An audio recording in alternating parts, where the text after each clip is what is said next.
go back to Trey Yingst. He's in Jerusalem. What's new, Trey?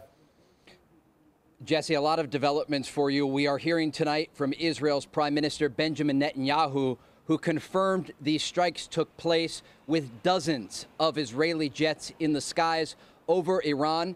The Prime Minister saying that the Natanz nuclear facility, this is the main enrichment site for Iran's nuclear program, was targeted in these strikes, along with a number of other locations. As we look forward here, there are a number of things to talk about, but again, Israel tonight is bracing for the possibility that there is a direct response in the coming hours from the Iranian regime.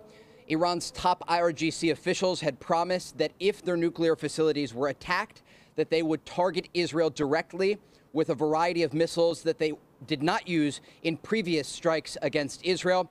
Remember, last April, Jesse, was the first time that Iran ever directly attacked Israel. But the timeline here is very important. On April 1st of 2024, a top IRGC commander was killed in an Israeli strike in Damascus, Syria. It took the Iranians 12 days to respond to that strike that took place. Now, whenever the Iranians targeted Israel again in October of 2024, the response window was even shorter. Israeli officials are concerned tonight that the response window to this strike that is targeting the nuclear facilities in Iran will be even shorter than those previous attacks. And so again, as we look forward here, Israel has declared a state of emergency. Special instructions have been texted to every person in this country to stay close to bomb shelters.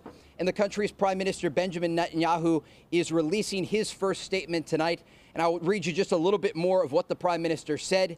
He said, moments ago, Israel launched Operation Rising Lion, a targeted military operation to roll back the Iranian threat to Israel's very survival.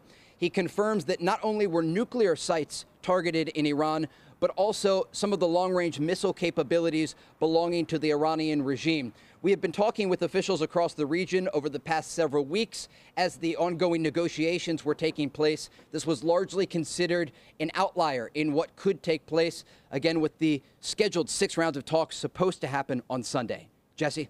All right, thanks, Trey. Click here to subscribe to the Fox News YouTube page to catch our hottest interviews and most compelling analysis. You won't get it anywhere else.